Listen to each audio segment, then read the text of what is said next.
शेख तकी ने जब कबीर जी को बार बार मारने की कोशिश की, लेकिन कबीर जी को कुछ नहीं हुआ, तो शेख तकी ने पुनः एक बार कबीर जी को मारने का प्रयास किया। शेख तकी ने देखा कि यह तो ऐसे भी नहीं मरा।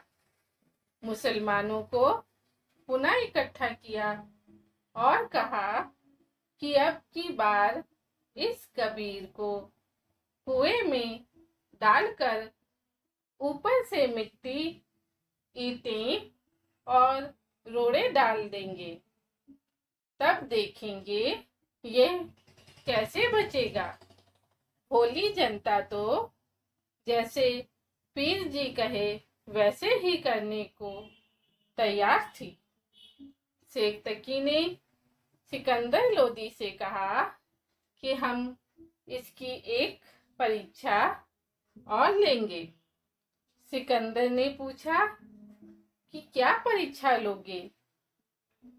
शेख तकी ने कहा कि हम इसको झेरे कुएं में डालेंगे और फिर देखेंगे कि वहां से कैसे जीवित होगा।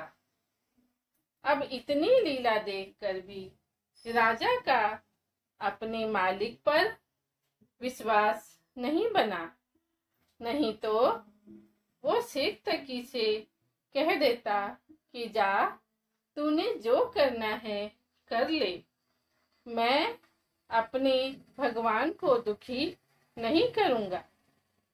फिर देखता उसका राज्य जाता या और मौज हो जाती। राजा ने सोचा कहीं मेरा राज्य ना चला जाए। सिकंदर लोदी राजा ने साहिब से प्रार्थना की कि ये शेख तकी तो नहीं मानता और आज ऐसे ऐसे जिद किए हुए है। पूज्य कबीर साहिब जी ने कहा, ठीक है, कर लेने दो इसको जो ये करना चाहता है। मैं भी तैयार हूँ। मैं भी दुखी हो गया हूँ। अब उसे बार बार प्रयास करते मैं भी उसे देखकर बहुत दुखी हो गया। कह दे कि तूने जो करना है कर ले। शेख तकी कबीर साहिब जी को बांध जोड़कर ले गया और जाकर गहरे छेरे कुएं में डलवा दिया। वहां पर हजारों व्यक्तियों को इकट्ठा किए हुए था। बहुत गहरा अंधा कुआं, जिसमें पानी गंदा और थोड़ा सा पड़ा था और ऊपर से मिट्टी, कांटेदार छड़ी, गोबर, ईंट आदि से 150 फुट ऊंचा पूरा भर दिया। फिर शेख तकी हाथ मुंह धोकर सिकंदर लोदी के पास गया तथा कहा कि राजा, कर दिया तेरे शेर को समाप्त। उसके ऊपर इतनी मिट्टी डाल दी है कि अब किसी भी प्रकार बाहर नहीं आ सकता। सिकंदर लोदी ने पूछा, पीर जी, आप किसकी बात कर रहे हो? शेख तकी बोला कि तेरे गुरुदेव कबीर की।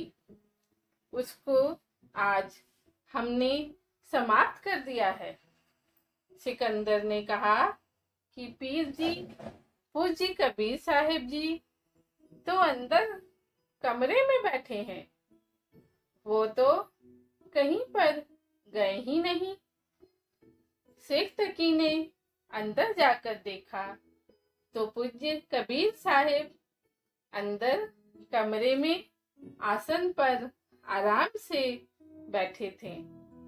शेख तकी की तो और ज्यादा ईर्ष्या हो गई कि यह कबीर तो मारे से मर नहीं रहा, अब क्या किया जाए। अन्य समझदार व्यक्ति तो मान गए। हजारों ने उपदेश लिया, प्रभु कबीर जी के शिष्य बने, परंतु वो शेख तकी दुष्ट नहीं माना।